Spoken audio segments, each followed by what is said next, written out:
thank you for being here. Find a comfortable position and allow yourself to settle.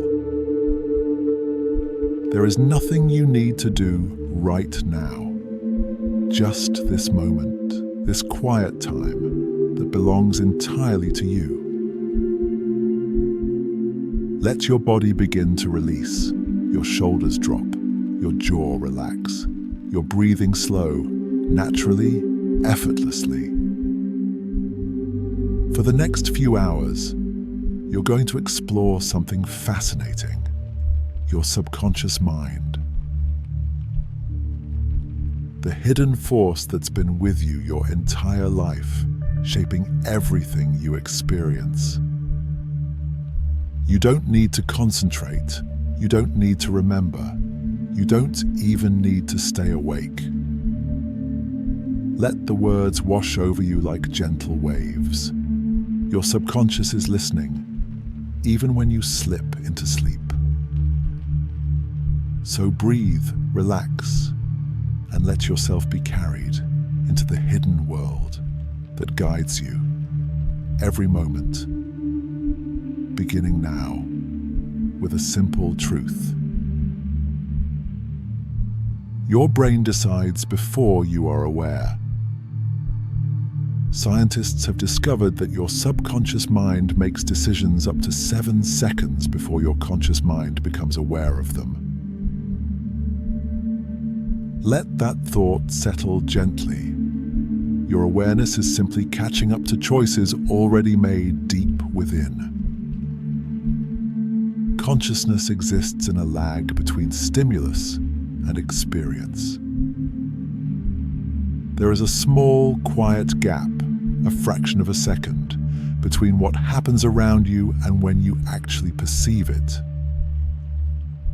Your subconscious is already processing, already responding, while your conscious mind follows peacefully behind, like moonlight reflecting on water that has already moved. Consciousness functions for planning rather than immediate reaction. Your conscious mind isn't designed for split-second decisions. It's built for imagining tomorrow, for considering possibilities, for dreaming about what could be. While your subconscious handles the present moment effortlessly, your awareness drifts towards the future, planning, wondering, creating. Your brain uses 2 completely different thinking systems. One system is fast, automatic, intuitive, operating beneath your awareness like a steady heartbeat. The other is slow, deliberate, analytical. It's the voice you hear when you carefully consider something. Both are always present. Both are always working. One in the light, one in the shadow. And together, they guide you through each day. Your choices are shaped by hidden influences. Everything you decide is touched by memories you don't remember, by patterns formed long ago, by associations your conscious mind cannot see. Let yourself relax into this truth. You are guided by depths you cannot measure, and that's perfectly natural. Your prefrontal cortex gets overridden under stress. The thoughtful, rational part of your mind, the planner, the analyzer, it steps back when danger appears. In those moments, older, faster parts of your brain take control. This is ancient wisdom, survival instinct. Your subconscious protecting you before thought can even form. Your brain predicts danger before it arrives. Even now, as you rest, your mind is scanning, anticipating, preparing. It looks into the next moment, the next possibility, feeling for threats in the darkness, keeping you safe while you drift. This vigilance never sleeps, even as you begin to sleep. Your amygdala automatically scans for threats before you know it. Deep in the center of your brain, this small structure watches constantly, filtering every sound, every shadow, every sensation, searching for danger. And it does this work silently, invisibly, while your conscious mind thinks about other things, or thinks about nothing at all. Negative experiences are 3 times more powerful. Your brain holds on to difficulty, remembers pain more vividly than pleasure. This isn't cruelty, it's protection. Your subconscious is learning from what hurt you, storing those lessons deep, so you can avoid that pain again. Let those old experiences rest now. They've taught you what they needed to teach. Scarcity creates powerful desires. When something feels rare, limited, slipping away, your subconscious responds with urgency, with longing. This ancient mechanism once kept you alive, made you reach for food, for safety, for connection when they were scarce. Even now, that same force moves through you, drawing you toward what seems to be disappearing.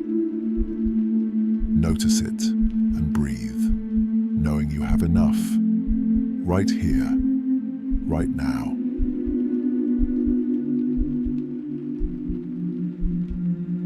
You judge people in 1/10 of a second. Before you've heard a word, before you've learned a name, your subconscious has already formed an opinion. In that brief flash, faster than thought itself, your mind has decided, trustworthy or dangerous, friend or stranger, safe or uncertain. This happens beyond your control, beneath your awareness, your ancient brain making assessments to keep you alive. You anchor to first impressions at a neurological level. That initial judgment, that first feeling about someone, it doesn't just fade away. It embeds itself into the neural pathways of your brain, becoming a reference point, an anchor. Everything you learn afterward is measured against that first moment. Your subconscious holds on to beginnings, even when endings tell a different story. Let yourself notice this tendency and breathe, knowing that first moments don't have to be final moments. Your brain pressures you to conform.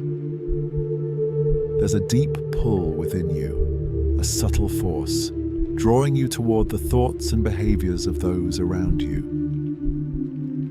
This isn't weakness, it's ancient belonging. Your subconscious knows that in the long history of humanity, being accepted by the group meant survival. Being rejected meant danger. Even now, that pressure remains, gentle or intense, shaping what you say, what you do, who you become, without you fully realizing it's happening. You assume everyone shares your beliefs and perspectives.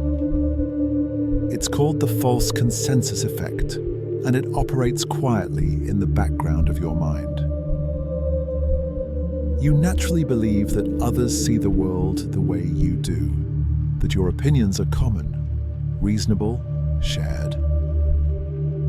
Your subconscious projects your inner world outward, painting everyone else with colors from your own palette. This creates a comfortable illusion that you're surrounded by minds like yours, when really, Each person lives in their own unique universe of thought. The spotlight effect makes you think people are watching you. You walk through the world feeling observed, noticed, judged. Your subconscious magnifies your presence in the minds of others, making you believe that your mistakes are seen, your flaws are obvious, your every move is tracked. But the truth is gentler than that. Most people are lost in their own spotlight, barely noticing yours. Let that pressure dissolve now, as you realize how little attention the world truly pays. Everyone is the star of their own story, and only a background character in yours. Illusory superiority makes you believe you are above average. Most people think they're better than most people. It's a quiet confidence, an unexamined assumption that you're smarter, kinder, more skilled than the average person. Your subconscious protects your self-image this way, building a gentle shield around your ego. It's not arrogance, it's survival, a way of moving through life without drowning in self-doubt. Notice this tendency within yourself, with compassion, knowing it's simply your mind trying to keep you safe. You overestimate your own knowledge without realizing it. This is the illusion of explanatory depth. You feel like you understand how things work, how a zipper functions, how an election happens, how the economy moves. Until someone asks you to explain it, and suddenly the understanding crumbles. Your subconscious creates confidence without substance, a feeling of knowing that isn't matched by actual knowledge. And that's perfectly human. We all walk around believing we understand more than we do. Let yourself rest in that humility tonight. You automatically take credit for success, but blame others for failure. When things go well, your subconscious whispers, "You did this, your effort, your skill, your choice." When things go poorly, that same voice shifts. It was circumstances, bad luck, someone else's mistake. This is called the self-serving bias, and it protects your sense of worth. Your mind cannot afford to see you as responsible for every failure, so it redirects, it reframes, it preserves your ability to try again. Notice how this works in your own life, with curiosity rather than judgment. Your brain confuses familiarity with accuracy. Something you've heard before feels more true than something new, even if the new thing is actually correct. Repetition creates a sense of validity in your subconscious. The more you encounter an idea, the more real it seems, regardless of evidence. This is why rumors spread, why false beliefs persist, why the same stories get told until they feel like facts. Your mind mistakes the comfortable for the correct. Let yourself question what feels familiar, but not tonight. Tonight. Just let familiar thoughts pass by like clouds. Repeated exposure automatically makes you like things more. The mere exposure effect, the more you see something, hear something, experience something, the more your subconscious warms to it. A song you hated becomes tolerable, then pleasant, then beloved.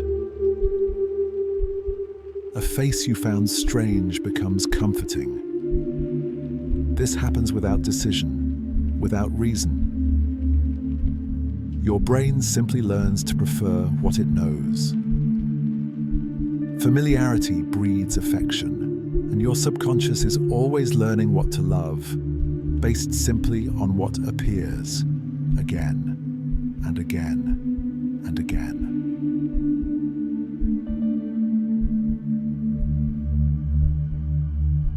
Your emotions can spread like viruses. When someone near you feels joy, anxiety, sadness, or anger, those feelings don't stay contained. They move through the air like something living, entering you without permission. Your subconscious absorbs the emotional states of others, matching them, mirroring them, becoming infected by them. This happens in families, in crowds, in quiet rooms with just one other person. You catch feelings the way you catch a cold, invisibly, automatically. And suddenly you're angry without knowing why, or peaceful because someone else is calm. Let yourself notice whose emotions you've been carrying and gently set them down. Your mirror neurons fire when you observe others. Deep in your brain, there are cells that activate not just when you act, but when you watch someone else act. If you see someone reach for a glass, your mirror neurons fire as if your own hand is moving. If you watch someone in pain, those same neurons light up, creating a shadow of that pain within you.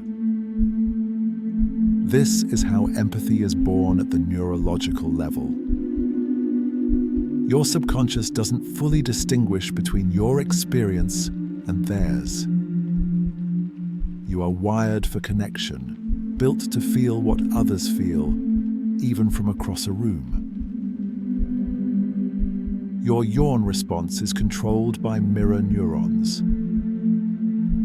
You see someone yawn, and suddenly your own mouth opens. Your breath deepens. You didn't choose this, you couldn't stop it. Those mirror neurons fired automatically, copying what they witnessed. This simple act reveals something profound. How much of your behavior is simply reflection? How much of what you do is because someone else did it first? Even now, reading these words about yawning, you might feel that familiar stretch beginning. Your subconscious responding to the mere suggestion. Laughter spreads through automatic emotional contagion. Hearing laughter triggers laughter, even when you don't know what's funny, even when nothing is amusing at all. Your brain hears joy and creates joy, matching the rhythm, the sound, the feeling. This is your subconscious binding you to the group, syncing your emotional state with those around you. Laughter is social glue, and your mind applies it automatically, without thought, without choice, just pure, contagious connection. Your serotonin levels automatically shape thinking patterns. This chemical messenger, flowing through your brain, determines whether the world looks bright or dark, hopeful or hopeless. Whether you have enough serotonin or too little, it's not something your conscious mind controls. Yet it controls so much of your conscious experience. Your subconscious chemistry creates your mood, and your mood creates your thoughts, and your thoughts feel like reality. But they're just reflections of molecules moving in the darkness. Notice how your thinking shifts with your state, and know that thoughts are not always truth. Sometimes they're just chemistry. Wearable devices can monitor subconscious stress responses. Right now, technology can watch your body more closely than you can. Tracking your heart rate variability, your skin temperature, your breathing patterns, seeing stress before you feel it. Your subconscious speaks through your body, through tension you don't notice, through subtle changes in rhythm and temperature. And now, machines can listen to that language, translating what your body knows, but your mind hasn't realized yet. You are always communicating with yourself, always signaling, always speaking in the quiet language of sensation. Even when you're not paying attention, especially when you're not paying attention. Let your body speak now. Let it tell you what it needs as you sink deeper into rest.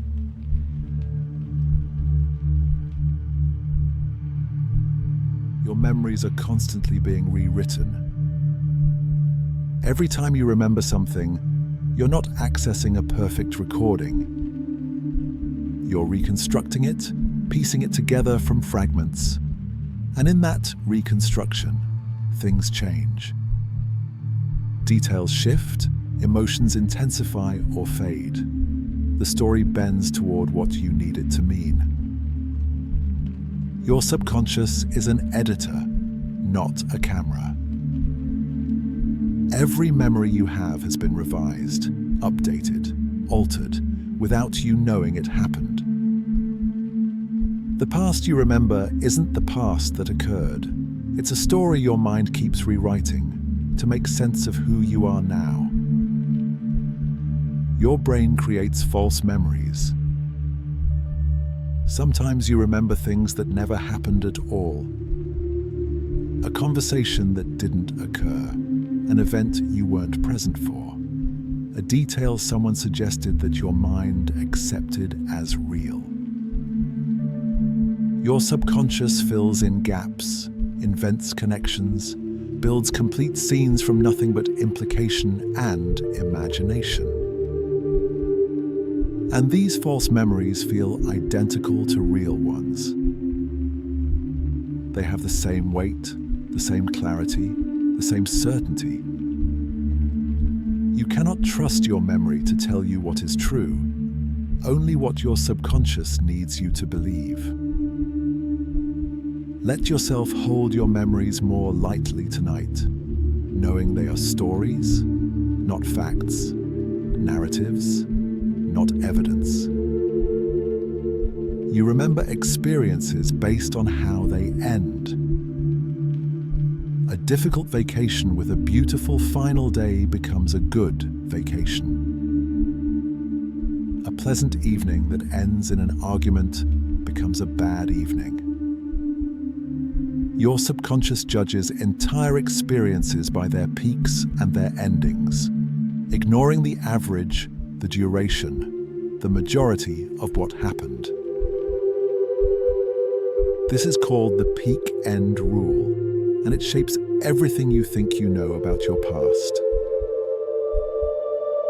The ending rewrites the beginning. The final moment colors all the moments before it. Your memories are conclusions, not chronicles, shaped more by last impressions than by truth. Your brain relies on what comes to mind first, rather than facts. When you try to make a decision, to form an opinion, to answer a question, your subconscious doesn't search through all available information. It simply grabs whatever surfaces quickly. Whatever is easiest to recall, and treats that as representative of reality. This shortcut feels efficient, but it distorts everything. The most recent thing, the most dramatic thing, the most emotionally charged thing. These rise to the surface first, and your mind mistakes accessibility for frequency, mistakes ease of recall for importance. You think you're being rational, but you're just being quick. The availability heuristic distorts reality. If you can easily think of examples of something, your subconscious assumes it must be common. If plane crashes come to mind easily, you believe flying is dangerous, even though it's statistically one of the safest things you can do. If you recently heard about a disease, you feel more vulnerable to it. Your brain confuses what's memorable with what's likely, what's vivid with what's frequent. This mental shortcut saves time, but warps your understanding of risk, probability, truth. You live in a world shaped not by data, but by what your mind can easily retrieve. Notice how this works within you, and breathe, letting those easily recalled fears drift away like smoke. You believe vague statements about yourself are uniquely accurate. When someone tells you something general, something that could apply to almost anyone, your subconscious reads it as personal, as insightful, as specifically true about you.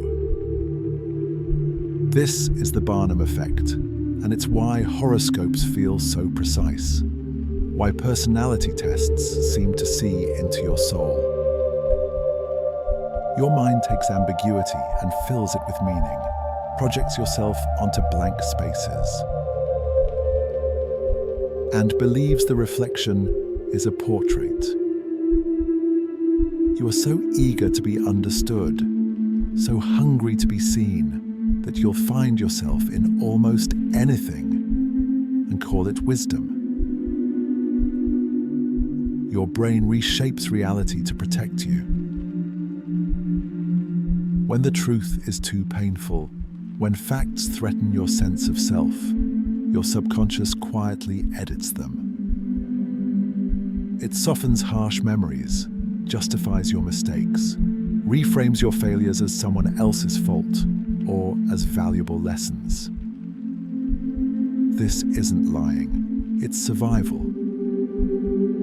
Your mind cannot function under the full weight of unfiltered reality, so it adjusts, it cushions, it protects, creating a version of the world you can live in, a version of yourself you can accept. And right now, as you rest, let that protection do its work. Let your subconscious wrap you in its gentle distortions, in the merciful lies that help you sleep. Knowing that perfect truth isn't always what you need. Sometimes you just need comfort, and your mind knows how to provide it.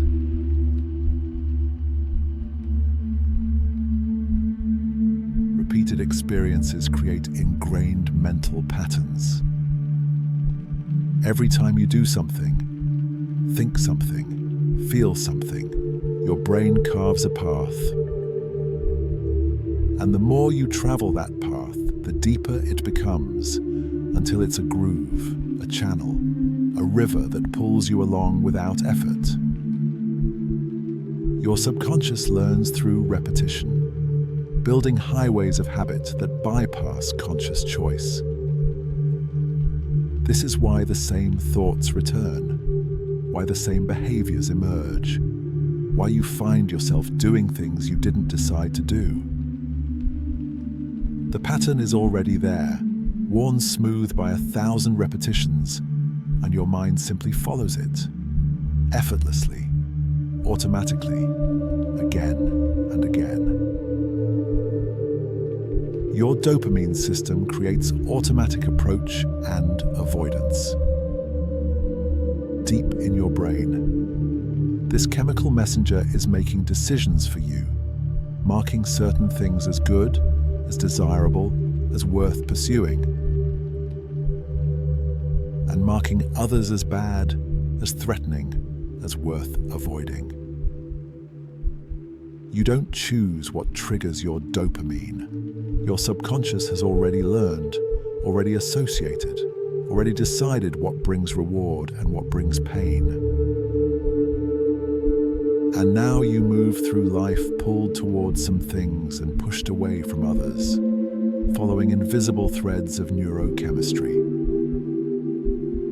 Believing these are your choices, when really they're automatic responses, carved into you by experience and reinforced by repetition. Your hippocampus encodes future expectations. This structure in your brain doesn't just store what happened, it predicts what will happen. It takes patterns from your past and projects them forward, creating expectations, assumptions, prophecies about what comes next. Your subconscious is always forecasting, always anticipating. And those forecasts shape your reality. If your hippocampus expects rejection, you'll see rejection everywhere. If it expects success, opportunities appear. You're not experiencing the world as it is. You're experiencing the world as your brain expects it to be. Let those expectations soften now. Let the future be uncertain, unknown, open, instead of already written by your past. Emotional memory systems shape future reactions.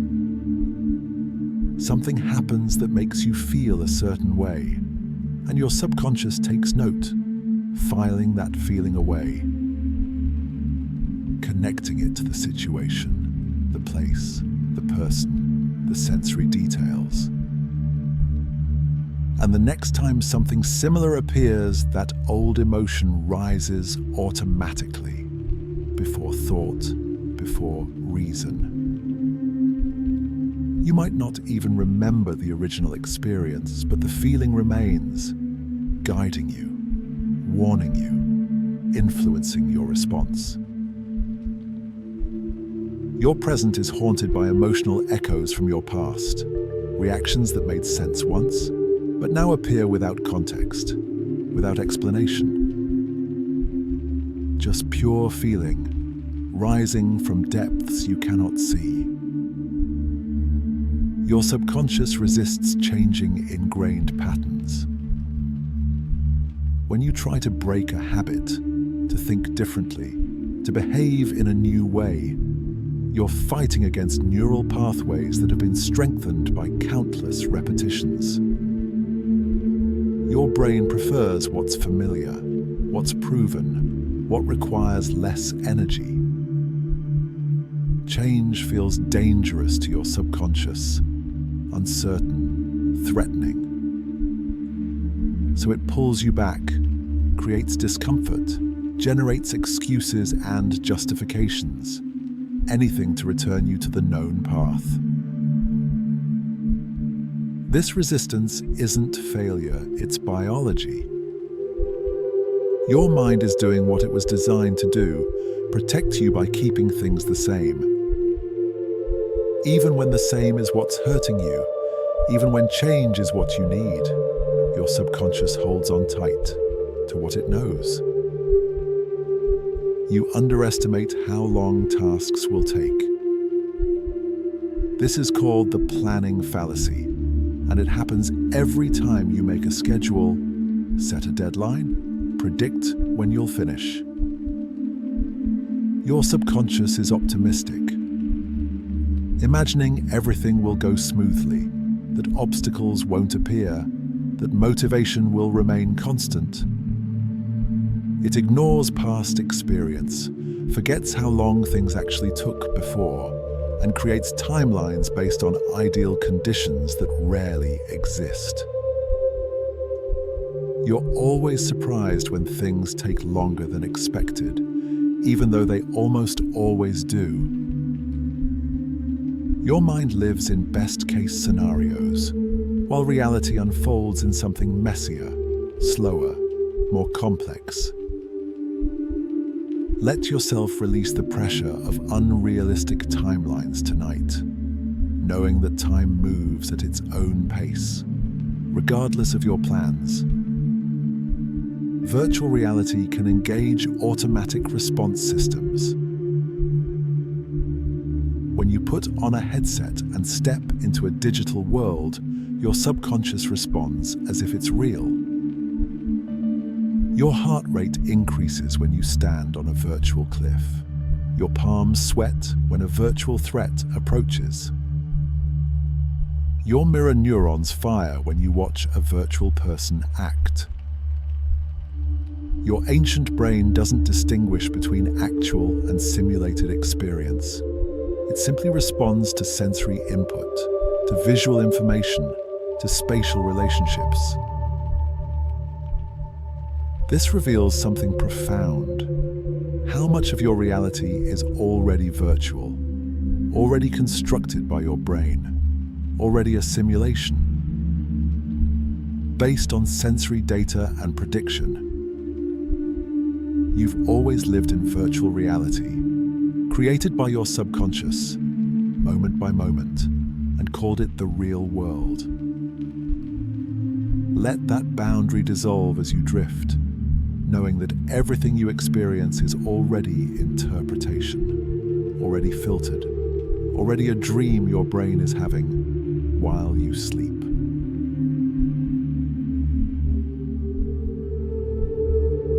Mindfulness reveals subconscious patterns. When you pause, when you observe your own mind without judgment, you begin to see what's been running underneath all along. Thoughts that repeat, reactions that arise automatically, feelings that appear without invitation. Mindfulness is like turning on a light in a dark room. Suddenly visible are the shapes and movements that were always there. Your subconscious doesn't hide when you watch it. It simply continues. And in that continuation, you can finally see the patterns. The habits of thought, the automatic sequences, the invisible forces that have been guiding you. Notice them now, without trying to change them, just watching, just breathing, just seeing what has always been there. Journaling uncovers recurring subconscious themes. When you write freely, without editing, without planning, your subconscious speaks onto the page. And over time, patterns emerge. The same worries appear in different forms. The same desires circle back. The same conflicts replay with different characters, but identical dynamics. Your journal becomes a mirror, reflecting themes your conscious mind hasn't noticed, showing you what your subconscious has been trying to say. Over and over in every entry, waiting to be heard. You are writing the same story again and again with different words, until you finally read what you've been saying all along. Let those themes rest now, acknowledged, seen, no longer needing to repeat themselves while you sleep.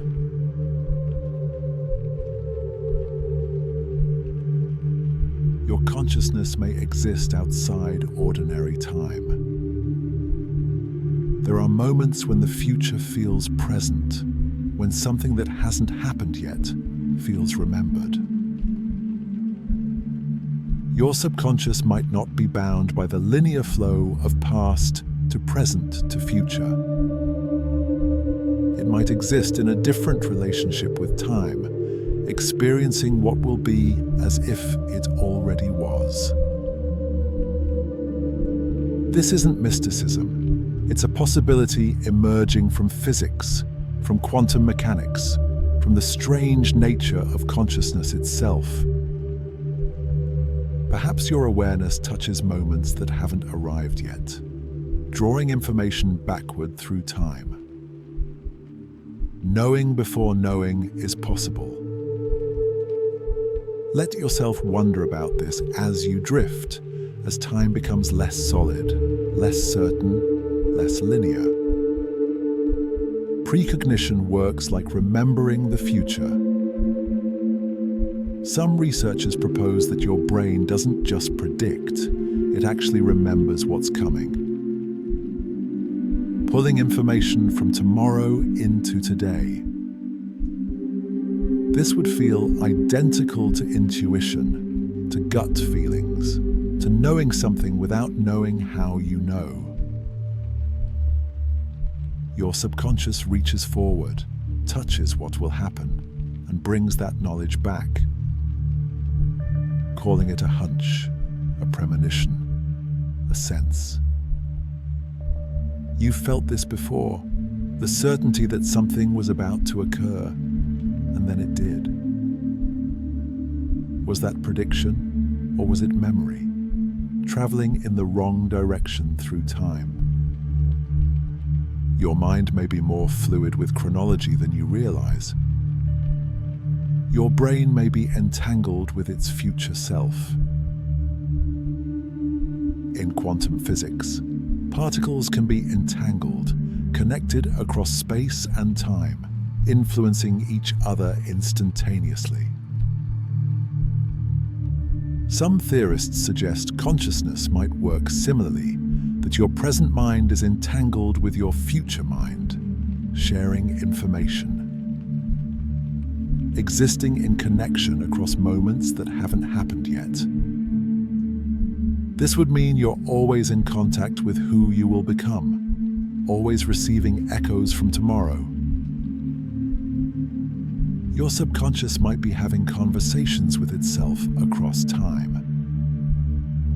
And what you call intuition is simply you, listening to yourself from the future, speaking backward, guiding, warning, knowing.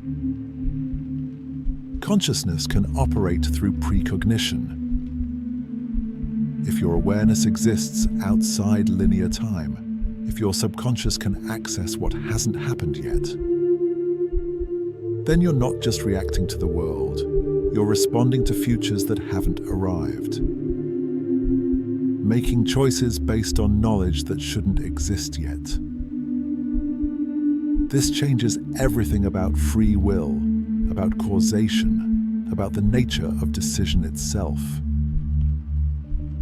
Perhaps the choices you make today are influenced by outcomes you haven't experienced, by a future self reaching back, nudging, suggesting, whispering through intuition. You are more connected to what comes next than you imagine.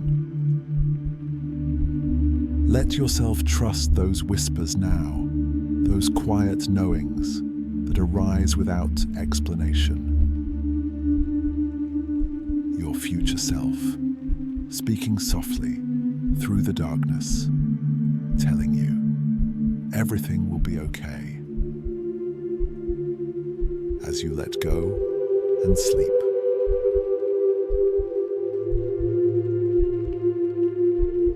Brain-computer interfaces decode preconscious thoughts. Right now, technology exists that can read your mind before you know what you're thinking. Electrodes placed on your scalp or implanted in your brain can detect patterns of neural activity, interpreting intentions before they become conscious. Your subconscious makes decisions, forms thoughts, prepares actions, and machines can see this happening, translating electrical signals into predictions about what you're about to do, say, choose. The boundary between inner and outer is dissolving.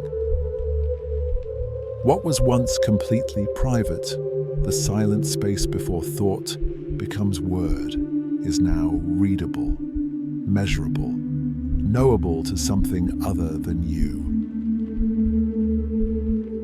Internal dialogue can be decoded from the parietal cortex. That voice in your head, the one narrating your experience, the one you think only you can hear. It leaves traces in a specific region of your brain. Scientists can now observe activity in the parietal cortex and reconstruct what you're silently saying to yourself. Your inner monologue is no longer truly inner. It's electrical patterns, data, something that can be captured and translated. Even your most private conversations with yourself are echoing outward in waves of neural activity, visible to those who know how to look. Let that inner voice quiet now. Knowing it's been speaking all day, let it finally rest. Neurons track decision-making during card games. Researchers have recorded from individual neurons while people play simple games, watching as specific cells fire when decisions are being made. Some neurons activate when you're about to bet high, others when you're about to fold. Your subconscious is making calculations, weighing probabilities, and individual cells are carrying out these computations before you consciously choose. The decision is already happening at the cellular level, neuron by neuron, building toward the choice you'll eventually think is yours. But really, it was decided by cells firing in sequence in the darkness of your skull, doing mathematics you never see. Neurons respond selectively to specific card values. Some neurons only fire when you see an ace, others only for a king. Specific cells in your brain are dedicated to specific meanings. Your subconscious has categorized the world, assigned neural representatives, created a map where individual cells stand for individual concepts. This is how your brain encodes reality, one neuron at a time, each one a tiny specialist, responding to its designated stimulus. And together, millions of specialists, creating your experience, your understanding, your consciousness. Built from individual cells that only care about one thing and fire faithfully whenever that thing appears. EEG detects perception-related voltage changes. Every time you perceive something, every time a sensation enters your awareness, tiny voltage changes ripple across your scalp. These electrical waves can be detected by sensors, captured as data, analyzed for patterns. Your subconscious perception creates signatures, unique electrical fingerprints that reveal what you're experiencing, sometimes before you know you're experiencing it. The act of seeing, hearing, feeling is also the act of generating electricity.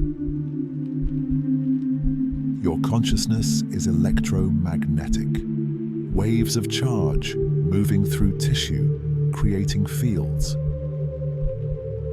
And those fields tell stories about what's happening inside, stories that machines can now read.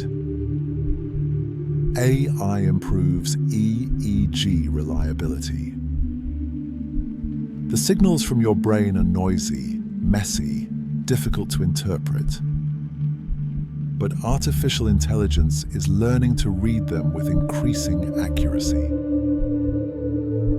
Machine learning algorithms can filter out interference, detect subtle patterns, predict mental states. What was once ambiguous electrical noise is becoming clear communication. AI trained on thousands of brain scans can now look at your EEG and understand things about your subconscious that you don't understand yourself. The machine sees patterns you cannot see, knows your mind in ways you cannot know it. Two forms of intelligence, one biological, one artificial, meeting at the boundary of consciousness, learning to speak each other's language. Neural signatures of psychiatric symptoms can be tracked. Depression, anxiety, obsessive thoughts. These aren't just experiences, they're patterns of neural activity. Specific signatures that can be detected and measured. Your subconscious suffering has a shape, an electrical profile, and technology can identify it. This means your mental state is no longer invisible, no longer something only you can report. It's data, observable, trackable over time. Scientists can watch your brain and know when symptoms are worsening, when treatment is working, when your subconscious is struggling, even if you say you're fine. The hidden landscape of your mental health is becoming visible, mapped by machines that never sleep. BCIS can adjust neural activity in real time. Brain-computer interfaces don't just read, they write. They can detect undesirable patterns of neural activity and immediately stimulate your brain to counteract them. If your subconscious is spiraling into anxiety, the device can intervene, sending signals that shift your neural state, pulling you back toward balance. This is closed-loop feedback, your brain being monitored and adjusted automatically, continuously. Your subconscious is no longer entirely your own. It's part of a system that includes technology that watches and responds, maintaining you, the way a thermostat maintains temperature, adjusting, correcting, never asking permission, just keeping you stable. Foundation models of brain activity are being built. Just as AI learned language by training on vast amounts of text, it's now learning brain activity by training on vast amounts of neural data. These foundation models are beginning to understand the general principles of how brains work, how neurons relate to thoughts, how patterns correspond to experiences. Soon, AI will have a deep model of human consciousness, able to predict, interpret, maybe even generate mental states. Your subconscious is being translated into mathematics, into algorithms, into something an artificial mind can understand and manipulate. The boundary between human and machine intelligence is not just blurring, it's disappearing. As both learn to speak the same language, the language of neural patterns, electrical whispers that carry everything you are. Whole brain interfacing is the future. Right now, interfaces connect to small regions, read from limited areas, but the vision is total coverage. Thousands of electrodes, monitoring your entire brain simultaneously. Every region, every network, every pattern of activity, visible and accessible. Your whole subconscious, mapped in real time. Readable, readable, adjustable. This future is closer than it seems. The technology is advancing rapidly. And soon, the boundary between mind and machine will not exist. Your thoughts will flow seamlessly into computers. Computer signals will flow seamlessly into your thoughts. And consciousness will become something shared, distributed, no longer confined to your skull, but extended into devices, into networks, into spaces that aren't physical at all. Multiple BC. Companies have tested devices in humans. This isn't science fiction. It's happening now. People are walking around with computers connected to their brains, controlling cursors with thought, typing by imagining letters, playing video games with neural signals. Their subconscious intentions translated into action in the digital world without moving a muscle. And these are just the first experiments, early prototypes. The technology will improve, become smaller, more powerful, more integrated. Until one day, perhaps soon, brain-computer interfaces will be as common as smartphones.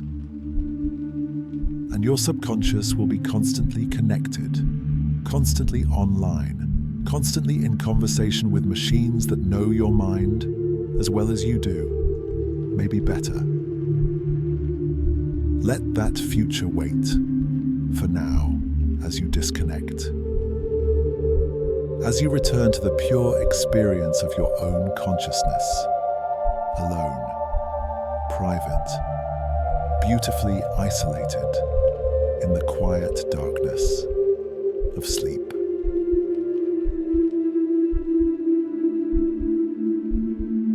The posterior parietal cortex contains mixed signals. Deep in your brain, in this region where sensation meets intention, scientists have discovered something strange. Neural activity that doesn't quite make sense. Signals that seem to carry multiple meanings at once. Conscious and unconscious information blended together. Your subconscious doesn't operate in neat categories. It overlaps, mingles, creates areas where the boundary between aware and unaware becomes impossible to draw. There are parts of your brain right now generating signals you're not quite conscious of, but not quite unconscious either. Existing in a twilight state between knowing and not knowing, always present, always active, always contributing to who you are, without ever fully announcing themselves. Multiple brain regions contribute to implicit learning. When you learn something without trying, without awareness, it's not happening in just one place. Your cerebellum, your basal ganglia, your cortex, all working together, building knowledge you don't know you're acquiring. Your subconscious is a collaboration, a network, dozens of regions silently coordinating, teaching you patterns, preparing responses, creating expertise. And you wake up one day able to do something you couldn't do before, with no memory of learning it. No sense of the thousands of neural conversations that made it possible. Just the quiet competence that appeared as if by magic, while your conscious mind was looking elsewhere. The Mind Beagle can detect covert consciousness. There's a device now designed to find awareness hiding in unresponsive bodies. It presents stimuli, watches brain activity, looks for patterns that indicate someone is listening, understanding, conscious. Even when they can't move, can't speak, can't show any outward sign of awareness,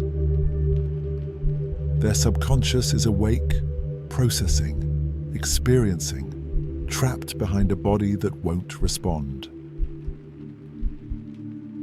This technology is revealing hidden consciousness, finding minds that everyone thought were gone. Still present, still aware, waiting in silence for someone to notice they're still there. Still thinking, still feeling, still themselves, just locked inside. Every unresponsive patient tested showed consciousness. In early studies, every single person, everyone who seemed unconscious, showed brain activity indicating awareness. 100%, all of them, conscious. Their subconscious was responding to language, to their own name, to meaningful sounds, even though their bodies lay completely still. This is staggering. The possibility that consciousness persists, even when every outward sign is gone. That awareness might be far more resilient than we believed, more stubborn, more enduring. Continuing in the darkness, in the stillness, experiencing, knowing, being, without any way to communicate that experience. Let yourself feel grateful for your ability to move, to speak, to show the world that you're here, aware, present. Something not everyone can do, even when they desperately want to. Disorders of consciousness are often misdiagnosed. Up to 40% of the time, doctors declare someone unconscious when they're actually aware. The tests fail, the observations miss, the conclusions are wrong, and a conscious person is labeled vegetative. Their subconscious is active, their awareness is present, but no one knows. This happens because consciousness is subtle, hidden, not always obvious from the outside. Your inner experience is vast, but its external signs can be minimal. Someone could be fully aware, fully themselves, and appear to be nothing, no one, gone. This reveals how mysterious consciousness truly is, how difficult to detect, how easy to miss, even when you're looking directly at it. Your subconscious is more private than you realized, more protected, more capable of existing in complete concealment. Witnessed by no one except itself, alone in the darkness, still conscious, still here, just invisible to everyone else. While you rest now in your own private awareness, knowing you're still here, still present. Even as the world outside slowly fades away.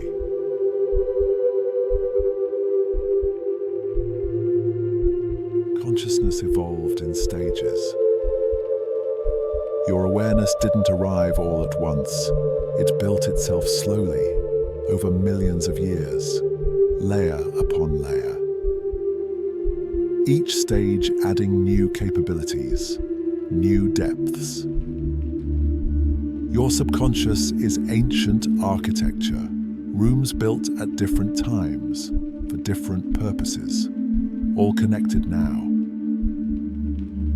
All working together, but carrying traces of their origins.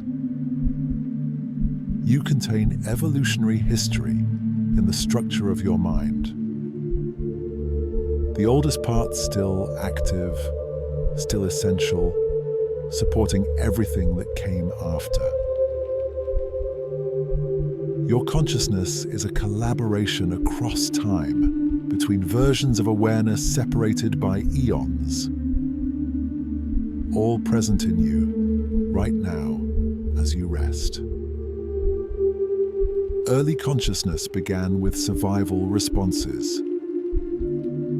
The first glimmers of awareness, the earliest forms of consciousness were simple, basic, just enough to detect threat and opportunity, to move toward food, away from danger. Your most ancient subconscious, the deepest layer, still does this work.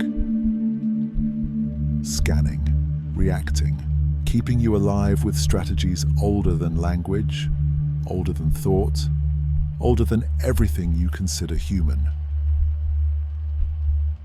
This primal awareness runs continuously, never stopping, never sleeping, even now. Even as your higher consciousness drifts towards sleep, that ancient watchfulness remains, faithfully monitoring the way it has for hundreds of millions of years. Focused awareness emerged later. After simple survival consciousness came something new, the ability to concentrate, to hold attention on one thing, blocking out everything else. This is a more recent development in evolutionary time, a refinement, a specialization. Your subconscious learned to create a spotlight, illuminating one small area while leaving the rest in darkness.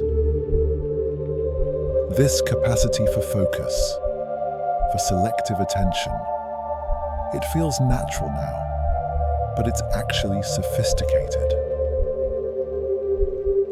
A trick your brain learned to manage overwhelming complexity by ignoring most of it and examining just a tiny piece, with intensity, with care.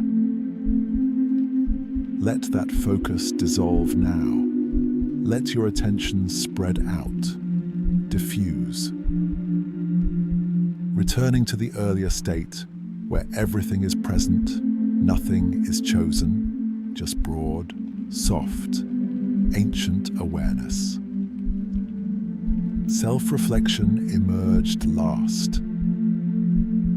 The newest layer of consciousness, the most recent evolutionary development, is your ability to think about thinking, to observe yourself, to know that you know.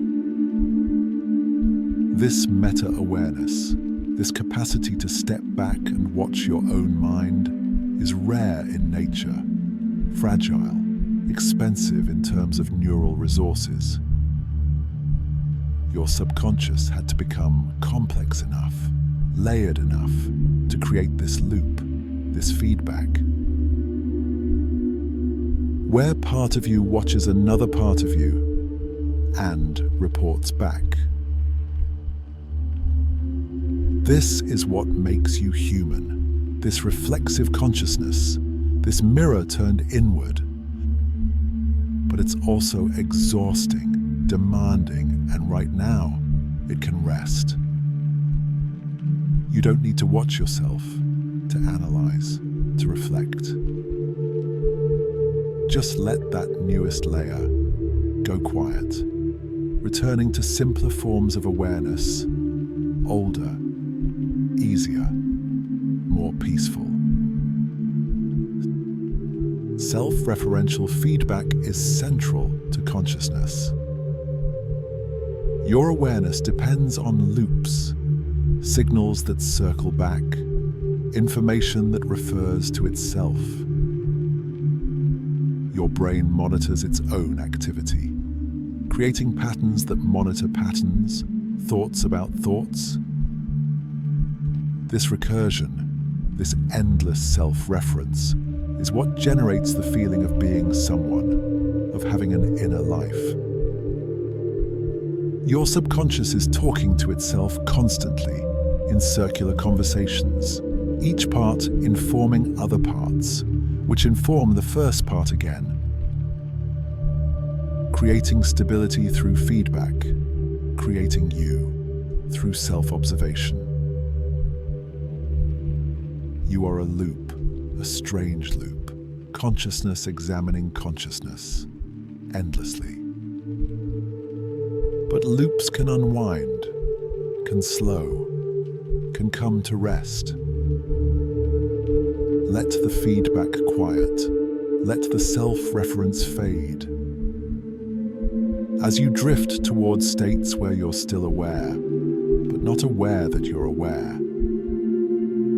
Still conscious, but not conscious of consciousness. Just being. Without the loop, without the mirror. Simple, ancient, whole. Conscious states show beta and gamma synchronization. When you're awake and aware, when consciousness is fully present, certain brain waves dominate. Beta rhythms, gamma oscillations, rapid frequencies, neurons firing in sync across distant regions, creating coherence, binding your experience into unity. Your subconscious uses timing, rhythm, synchronization to create the seamless feeling of now. Everything happening in your brain right now is separated by space, by function, by purpose. But it all feels like one moment, one experience, because of these rhythms, these waves of electrical activity pulsing together, coordinating. But as you relax, as you prepare for sleep, these fast rhythms slow. Beta gives way to alpha, gamma fades, and your consciousness changes, becomes less unified, less focused, more dreamlike. Let those rhythms slow now. Let the synchronization dissolve. As different parts of your brain drift into their own timing, their own rhythm. No longer bound together, just floating, separately, peacefully, into sleep. Sensory inputs trigger neuronal avalanches. When a sensation enters your brain, a sound, a touch, a flicker of light, it doesn't just activate one neuron. It triggers a cascade, an avalanche, where each activated neuron activates others, which activate others, spreading, amplifying, creating waves of activity that flow through neural networks. Your subconscious is constantly experiencing these avalanches, these storms of activation that begin small and grow and eventually fade. This is how information propagates, how a tiny input becomes a conscious experience. Through amplification, through spreading activation, through avalanches that sweep across your brain, leaving awareness in their wake. And right now, as external sensations diminish, as the world grows quiet, the avalanches grow smaller, gentler, less frequent. Your brain settling, calming, fewer storms, more stillness. Until finally, even the smallest sensations create only the softest ripples, barely noticed, barely felt. As consciousness dissolves into the quiet, into the deep, into sleep.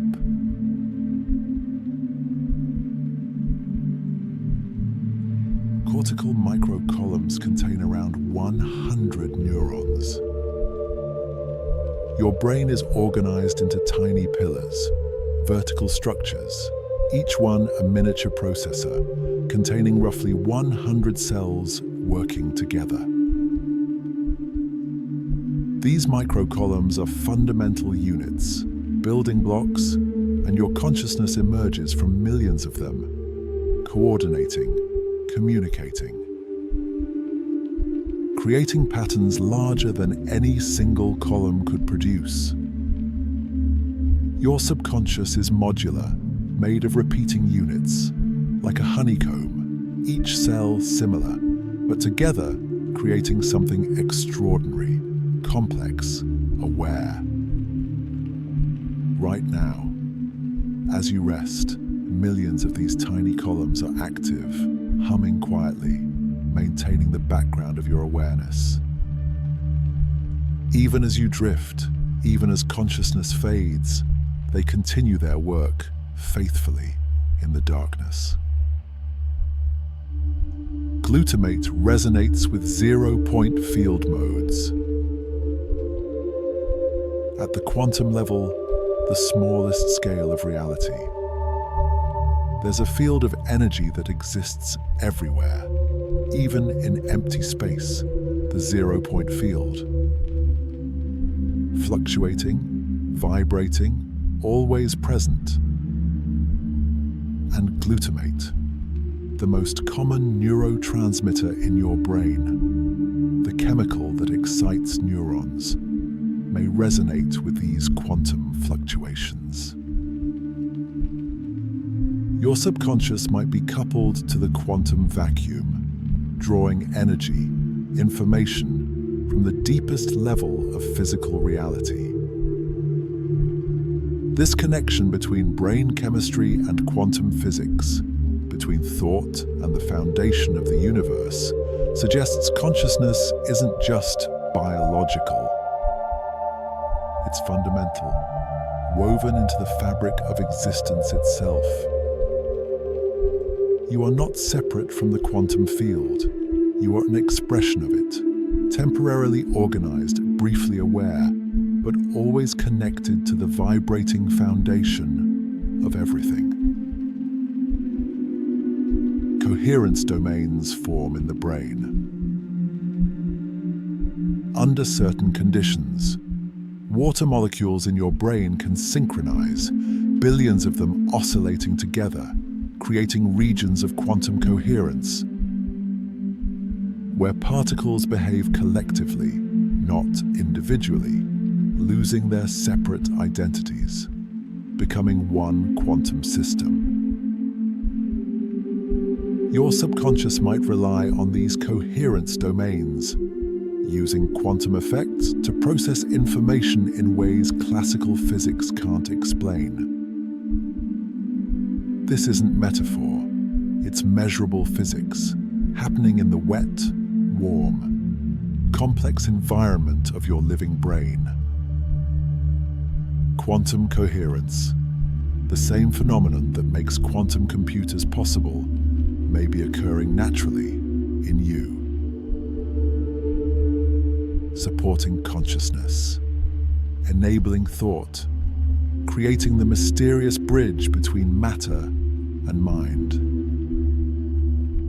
Let yourself imagine billions of molecules moving as one in perfect synchrony inside you right now. Coherence domains protect quantum coherence. Normally, quantum effects are fragile, destroyed instantly by heat, by interaction, by the chaos of the everyday world. But coherence domains create shields, protecting quantum states from decoherence, allowing them to persist, even in the warm, noisy environment of biological tissue. Your subconscious might be using this protection, maintaining quantum superpositions, entanglements, coherences, long enough to perform computations. This means your consciousness might be genuinely quantum, not just chemical, not just electrical, but operating on principles that defy classical understanding. Your thoughts might exist in superposition. Your decisions might involve entanglement. Your awareness might be fundamentally quantum. Protected by these domains, these islands of coherence in the sea of thermal noise, that is your living brain. Intracolumnar microwave fields modulate neurons. Inside those tiny cortical columns, electromagnetic fields oscillate at microwave frequencies, and these fields influence the neurons, modulating their activity, synchronizing their firing, creating coordination without direct physical connection. Your subconscious uses electromagnetic fields, invisible, intangible, to bind neurons together to create coherence across space. These fields aren't side effects, they're functional, carrying information, shaping activity, linking parts of your brain through resonance. You are not just cells, you are also fields. Electromagnetic patterns, extending beyond the physical boundaries of neurons, creating a substrate for consciousness that isn't purely material, but energetic, wave-like, distributed through space, as much as through tissue. Excitatory-inhibitory balance controls consciousness. Your brain exists on a knife edge between too much activity and too little. Excitatory signals push neurons to fire, inhibitory signals hold them back, and consciousness requires precise balance. Too much excitation leads to seizures, chaos. Too much inhibition leads to unconsciousness, silence. Your subconscious maintains this balance continuously, adjusting, compensating, walking the narrow line where awareness is possible. This balance is delicate, dynamic, constantly shifting, and right now, as you prepare for sleep, the balance is shifting. Inhibition increasing, excitation decreasing, moving away from the critical point where consciousness exists, toward the quieter state where awareness dissolves and sleep begins. Let that shift happen naturally. Let inhibition rise. Let excitation fall. As your brain finds its way to unconsciousness, to rest, to the deep silence beyond awareness. Phase transitions determine conscious states, like water freezing into ice or evaporating into steam. Your brain undergoes phase transitions, sudden shifts from one state to another. Consciousness, unconsciousness, REM sleep, deep sleep. Each is a distinct phase, a different organization of neural activity. And the transitions between them are sharp, critical. Your subconscious doesn't gradually fade into sleep. It undergoes a phase transition, a sudden reorganization, where the patterns that support awareness collapse and new patterns emerge that support restoration, integration, dreaming. You're approaching that transition now, moving toward the critical point, where consciousness will suddenly shift, reorganize, and disappear. Replaced by sleep in an instant, a moment of transformation that you won't quite notice, because the you that notices will already be gone. Self-organized criticality enables consciousness. Your brain operates at the edge of chaos, not too ordered, not too random, but balanced perfectly between them. This state is called criticality, and it emerges spontaneously through self-organization, without external control. At criticality, Your brain can respond to tiny inputs with large effects, can process information maximally. Your subconscious maintains itself at this edge through feedback, through adjustment, through constant tuning, and consciousness exists only there, only at criticality.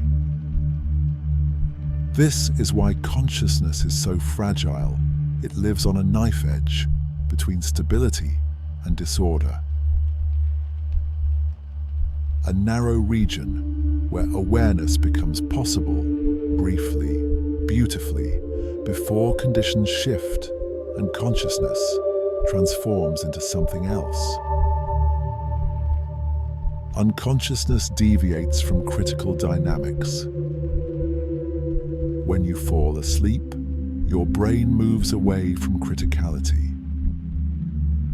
The dynamics change, become more regular, more ordered, less responsive, less complex. Your subconscious is no longer walking that knife edge. It's stepped back into safer, simpler territory, where awareness isn't possible, but restoration is.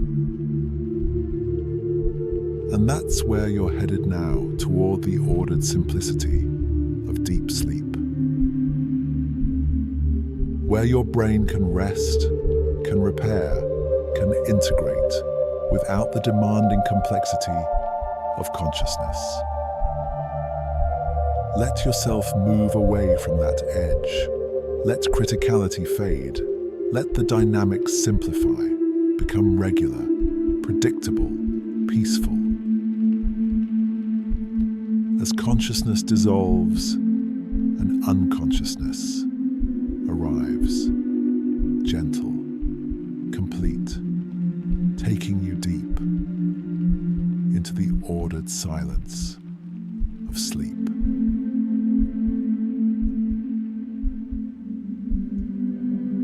Consciousness may be fundamental, not emergent.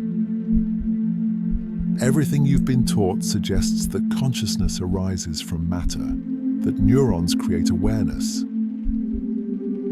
But there's another possibility, that consciousness comes first, that it's fundamental, like space, like time, like energy. Not created by anything, but simply present, the ground of all existence. Your subconscious might not be generated by your brain, but rather filtered through it, expressed by it, localized by it. Consciousness might be everywhere, and your brain simply tunes into it, the way a radio tunes into signals that already exist. You are not creating awareness. You are awareness, temporarily focused, briefly individual, but fundamentally part of something much larger, much older, that was never created and can never be destroyed. Consciousness constitutes the fundamental element of reality. In this view, matter is secondary, derivative. Consciousness is primary, the substance from which everything else emerges. Your thoughts, your perceptions, your sense of self. These aren't products of neurons firing. They're the fundamental reality. And neurons are patterns within consciousness, not the other way around. Your subconscious isn't in your brain. Your brain is in consciousness. This inverts everything, makes mind primary and matter secondary, makes awareness the foundation and physical reality the construction. You are not a body that happens to be conscious. You are consciousness that happens to experience having a body. The universe isn't a physical place that somehow produced awareness. It's awareness itself, experiencing physicality,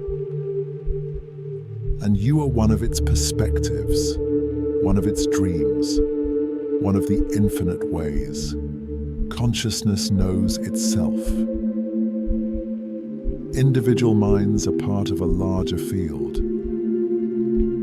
Your consciousness might not be truly separate from others. You feel isolated, contained in your skull, private, but this might be illusion. All minds might be regions within one vast field of consciousness, connected underneath, sharing a foundation. Your subconscious might extend beyond your brain, overlapping with others, participating in something collective, universal. When you feel alone, you're forgetting the deeper connection, the underground ocean that links every island of awareness. You are distinct, but not separate, individual, but not isolated. A wave that feels like it's just itself, forgetting it's also the ocean, also every other wave, also the depths. Let yourself feel that connection now, that you're not alone in consciousness. That every aware being shares the same fundamental nature, the same essence, the same infinite field, temporarily expressing itself as you, as them, as everyone, forever. Telepathy may arise from shared consciousness. If minds are connected at a deeper level, if consciousness is a field we all participate in, then direct mind-to-mind communication becomes possible. Your subconscious might already be in contact with other minds, beneath the surface of ordinary awareness, sharing information through the underlying field. Moments when you think of someone just before they call, when you know what someone will say before they speak. These might not be coincidence, but contact. Brief openings where the deeper connection becomes apparent. You are always in communion with other minds, linked, but usually unaware of it. Like fish, unaware of water, swimming in connection, breathing it, never noticing, until suddenly, briefly, the connection becomes conscious. And you know, without knowing how you know, what someone else is thinking, feeling, experiencing, across space, across silence, through the shared field of consciousness itself. Brain impairment may allow atypical access. When your brain is damaged or altered by drugs or shut down during near death, the filter weakens. And sometimes, people report expanded consciousness, not diminished. They experience more awareness, not less. See further, feel deeper, know things they shouldn't be able to know. This suggests the brain might be a limiting device, a reducer, narrowing consciousness down to survival-relevant information. And when that limitation is removed, consciousness expands, accessing what was always there, but normally filtered out. Your subconscious might be much larger than you realize, extending far beyond your brain's ability to process. And what you experience as normal awareness is just the tiny fraction your brain can handle. The rest remains vast, unlimited, always present, waiting beyond the filter. in regions of consciousness you rarely visit, but might, under certain conditions, suddenly access. Briefly seeing how much more there is, how much bigger you are than the small awareness your brain usually allows. Consciousness can exist beyond time. If consciousness is fundamental, if it's not produced by physical processes, then it might not be bound by physical time. Your awareness might exist in a timeless dimension, experiencing past, present, and future simultaneously. What you call memory and anticipation might both be forms of direct perception, accessing what is, from a perspective outside temporal flow. Your subconscious might not be traveling through time, but observing it all at once, like someone viewing a river from above, seeing the entire length. While you, in your limited awareness, experience only the one moment, the one point, moving forward. But beneath that, in the depths of consciousness, all moments exist together, accessible, present, and sometimes in dreams, in intuitions, in strange knowings, you touch that timeless awareness and know something about tomorrow, or remember something that hasn't happened yet. Because in the deepest consciousness, it's all now, it's all present, it's all visible to the awareness that exists beyond time. The brain couples to the 0-point field. At the quantum level, empty space isn't empty. It's filled with fluctuating energy, the 0-point field, the quantum vacuum, humming with activity. And your brain, particularly the water in your brain, might be coupled to this field, resonating with it, drawing from it. Your subconscious might be an interface between your neurons and the quantum vacuum, between local biology and universal physics. This coupling could explain non-local effects, connections across space, access to information that shouldn't be available. Your consciousness isn't isolated in your skull. It's connected through the 0-point field to everything, everywhere. The quantum foam underlies all reality, and you're connected to it, coupled to it, part of it.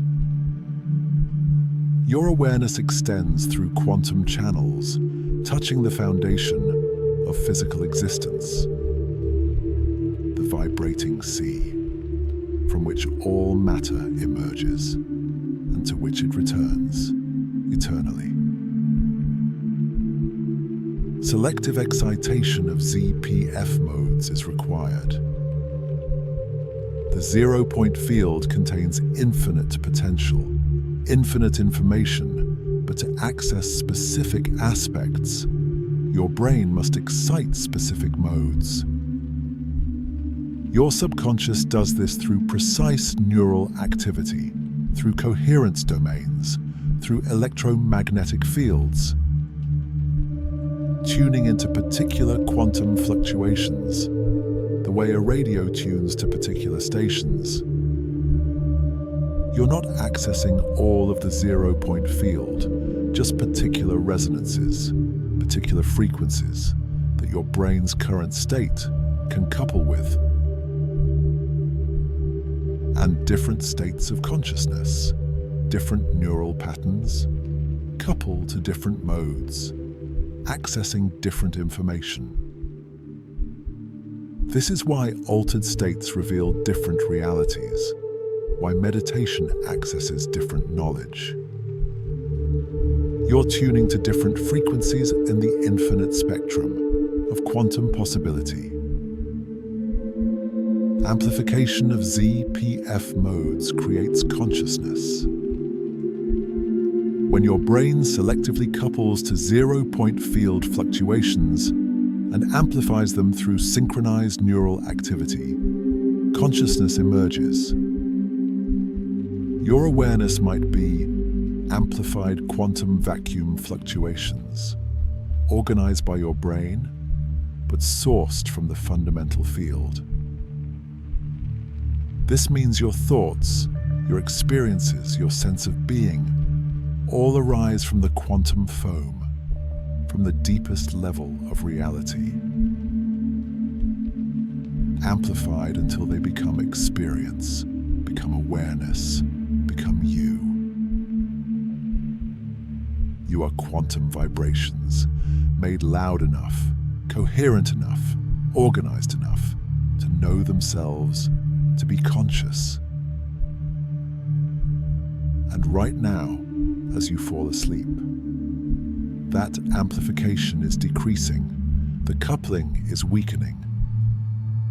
The zero-point field modes are returning to background noise, and consciousness, sourced from quantum fluctuations, is fading, dissolving back into the field, into the vacuum, into the infinite potential from which it arose and to which it returns every night, only to emerge again when you wake, amplified once more, briefly conscious, briefly aware, before dissolving again into the quantum sea, the eternal field, the ground of all being,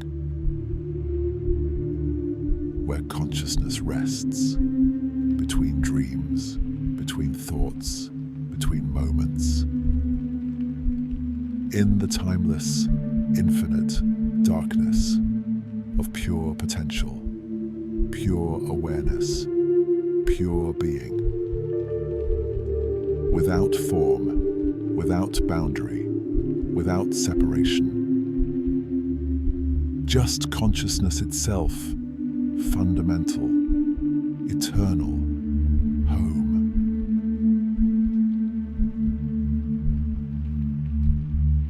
Consciousness research lacks consensus. After decades of study, hundreds of theories, thousands of experiments, scientists still cannot agree on what consciousness is, how it works, where it comes from. Every approach reveals something, but none explain everything. Your subconscious remains mysterious, even to those who dedicate their lives to studying it. This lack of consensus isn't failure. It's a sign of how profound the mystery truly is. Consciousness might be too fundamental to explain, too close to see clearly, like trying to use your eyes to see your eyes. The subject and object collapse into one. The investigator and the investigated are the same, and this creates a paradox, a circle that science hasn't yet learned to navigate. Let yourself rest in that mystery, knowing that not everything needs to be explained. Some things can simply be experienced, lived, without understanding, just presence, just awareness, just this, whatever this is.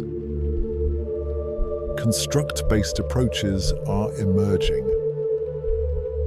Rather than seeking one unified theory, researchers are now exploring consciousness as a multidimensional construct. Something with many aspects, many components, each measurable, each real, but none sufficient alone. Your subconscious might be like color, not one thing, but a spectrum, many dimensions, combining to create the full experience. This approach acknowledges complexity, embraces multiplicity, stops searching for the single explanation, and instead maps the territory, measures the dimensions, builds understanding piece by piece. Consciousness might be irreducibly complex, and that's okay. The map is growing, the dimensions are being discovered, and slowly, carefully, science is learning to describe what cannot be simplified, what cannot be reduced, what must be understood in its full, rich, multidimensional complexity. QED explains phase transitions. Quantum electrodynamics, the theory of how light and matter interact, might explain how your brain shifts between conscious states. Phase transitions, those sudden changes from awareness to sleep, from waking to dreaming, might be quantum phenomena, involving coherence domains, electromagnetic fields, collective behaviors of particles. Your subconscious state changes aren't gradual, they're critical, sudden, quantum. And QED provides the mathematics, the physics, to describe these transitions, to predict them, to understand them. You are a quantum system, undergoing phase transitions as fundamental as water freezing, as ice melting. Your consciousness is matter behaving quantum mechanically. And the same equations that describe photons and electrons might describe the emergence and dissolution of awareness itself. Let that sink in as you approach your own phase transition, your own quantum shift from waking to sleeping, from consciousness to its absence, a change as fundamental, as profound as any transition in the physical universe. Novel experiments will test ZPF coupling. Soon, scientists will conduct experiments specifically designed to test whether the brain couples to the zero-point field, whether consciousness arises from quantum vacuum fluctuations. These aren't philosophical questions anymore. They're testable hypotheses, measurable predictions. Your subconscious connection to the quantum foam, to the deepest level of reality, will be investigated, confirmed, or refuted. The future of consciousness science involves experiments at the boundary, where biology meets quantum physics, where mind meets vacuum, where awareness touches the foundation of existence. And whatever they discover, we'll know more, understand better, move closer to grasping what you are, what consciousness is, what it means to be aware in a quantum universe. Let yourself be curious about what they'll find, about what's true, about the nature of your own awareness.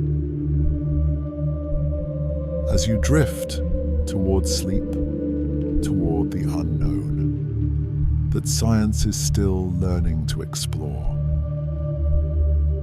The DIWISS Institute studies consciousness. Around the world, organizations are forming dedicated entirely to understanding awareness. The DIWISS Institute and others like it bring together neuroscientists, physicists, philosophers, mathematicians, all focused on the hard problem, the mystery of subjective experience. Your subconscious is being studied seriously, rigorously, from every angle. These institutes represent a shift. Consciousness is no longer taboo, no longer dismissed as irrelevant. It's recognized as fundamental, as perhaps the most important scientific question. How does awareness arise? How does experience happen? What is it like to be? These questions are being asked, explored, funded, pursued. And slowly, collaboratively, understanding is growing. The mystery isn't solved, but it's being engaged, respectfully, carefully. With the recognition that consciousness, your consciousness, everyone's consciousness, deserves to be understood. As deeply as matter, as carefully as energy, as seriously as space and time. Non-dual philosophy is merging with physics. Ancient wisdom traditions, particularly from the East, have long taught that separation is illusion, that all is one. And now, quantum physics is discovering similar truths. Entanglement, non-locality, observer effects. These suggest reality isn't made of separate things, but of relationships, connections, wholeness. Your subconscious might be rediscovering what mystics always knew. That you're not separate from the universe, you're an expression of it. Physics and philosophy are converging, meeting at the understanding that consciousness and cosmos are intimately linked, perhaps identical. The mathematical equations and the meditative insights are pointing to the same truth. You are not in the universe. You are the universe, temporarily experiencing itself as you. Let that convergence continue as you drift, as boundaries dissolve, as the distinction between self and world fades into the deeper truth of unity, of wholeness, of non-separation. Early physicists explored consciousness, first ideas. Schrödinger, Heisenberg, Pauli, the founders of quantum mechanics, they took consciousness seriously. Wondered if mind played a fundamental role, if the observer was essential to reality. These weren't mystical speculations, they were responses to their own discoveries. Your subconscious might have been on their minds, in their equations, influencing their interpretations. They saw that observation affects reality, that consciousness cannot be separated from the physical. And they wondered deeply about what this meant. But now, decades later, consciousness is returning to physics. Their questions are being asked again. The circle is closing, and we're discovering that those early physicists might have been right. To take consciousness seriously, to consider it fundamental rather than incidental to the nature of reality. The proton, neuron, and golden ratio are linked.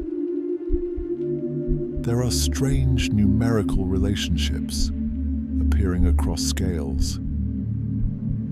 The proton, the neuron, Fundamental units at different levels of organization share proportions, connections to the golden ratio,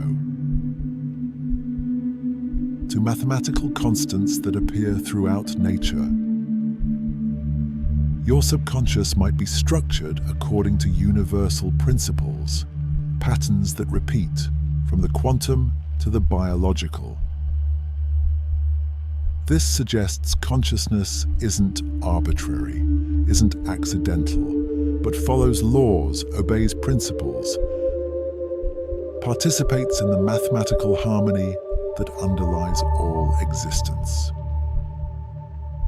You are part of a pattern, a vast design, where the same proportions appear at every level,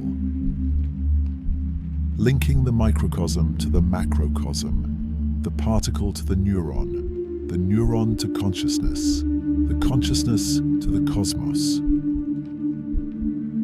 All connected, all harmonious, all playing variations on the same eternal themes. The same sacred numbers that structure reality, including the scale of your awareness, your thoughts, your dreams.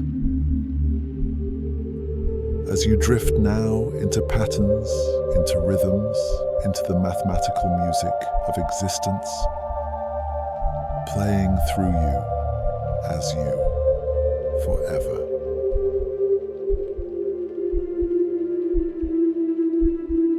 Consciousness is older than once believed.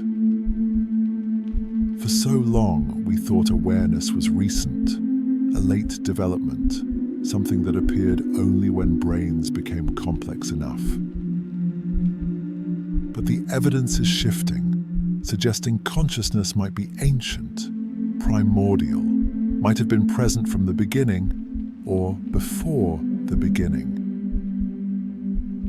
Your subconscious isn't a recent invention, it's an ancient inheritance, older than humanity, older than life. Perhaps as old as the universe itself. You carry within you an awareness that has always existed, that witnessed the formation of stars, the birth of planets, the emergence of everythings. Consciousness might not have evolved. It might have been there all along, waiting, observing, being. And you are its current expression, its present moment, in a story that began before time itself.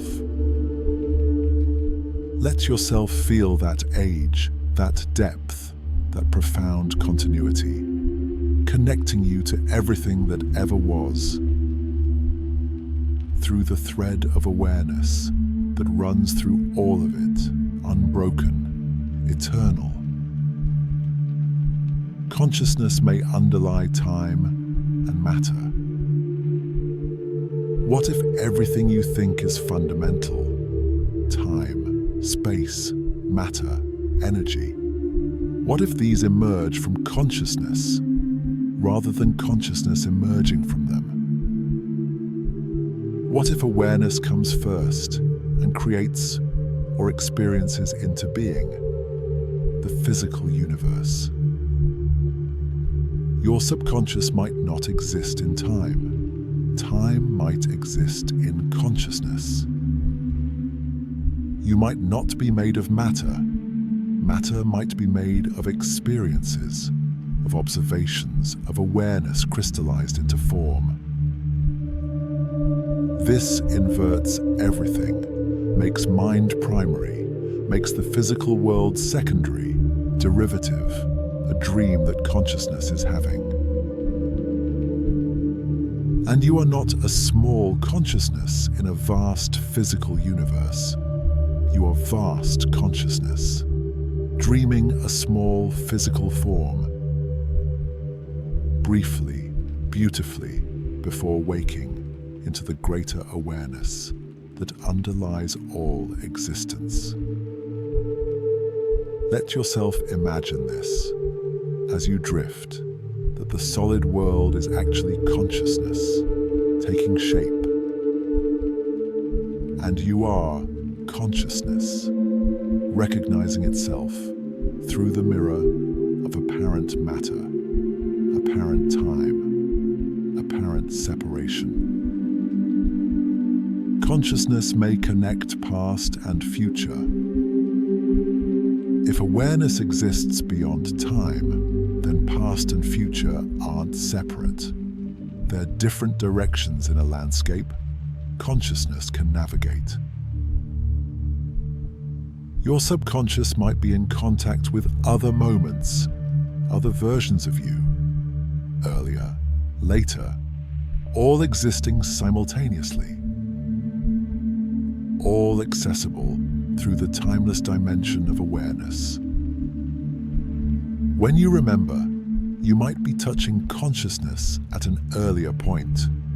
When you anticipate, you might be touching consciousness at a later point. And both are equally real, equally present, just in different temporal locations. This means you're always connected to who you were and who you will be through the continuous thread of awareness. That doesn't move through time, but contains it, observes it, experiences all of it at once from the eternal now that is consciousness itself. Let past and future dissolve into this eternal present, where everything exists together, accessible, unified in the timeless awareness that you've always been and will always be. Your subconscious shapes nearly everything you experience. Throughout this journey, through all these facts, one truth keeps returning. Most of your life happens beneath awareness. Your decisions, your perceptions, your emotions, your memories, your beliefs, your reactions, all shaped by processes you don't see. Your subconscious is the hidden hand, writing your story, directing your attention, creating your reality. And understanding this, really seeing it, changes everything. You become humble, recognizing how little you consciously control. You become curious, wondering what's really driving you, what patterns are operating, what hidden influences are shaping each moment. You become compassionate toward yourself and others, knowing that everyone is guided by depths they cannot see, by forces they didn't choose, by subconscious currents flowing beneath the surface of all our lives. Let yourself acknowledge this, the vast influence of what you cannot see, and find peace in it. Knowing you don't have to understand everything, control everything, be aware of everything, to be okay, to be whole, to be exactly what you are. Understanding it changes how you live. When you know that your subconscious makes decisions before you're aware, you hold your choices more lightly. When you know that your memories are reconstructed, you trust them less absolutely. When you know that your emotions spread to others, you become more mindful of what you carry. When you know that your brain filters reality, you become curious about what you're missing. Your subconscious becomes not an enemy to overcome, but a partner to understand, a depth to explore, a mystery to befriend. And in that befriending, that gentle curiosity, that compassionate awareness, you find freedom, not through control, but through acceptance. Through knowing that you're guided by wisdom older and deeper than conscious thought. And you can trust that, rest in that, allow that as you do right now. Letting your subconscious take over completely. Letting it guide you into sleep, into dreams, into the restoration you need. Trusting the intelligence that operates beneath awareness, that has kept you alive, kept you growing, kept you becoming. Without your conscious effort, just working quietly, faithfully in the darkness, as it does now, carrying you deeper into rest, into peace, into the vast subconscious realm where healing happens, where integration occurs, where you become without trying, without knowing, just being, just resting, just allowing the subconscious to do what it's always done perfectly, completely, as you finally let go and sleep.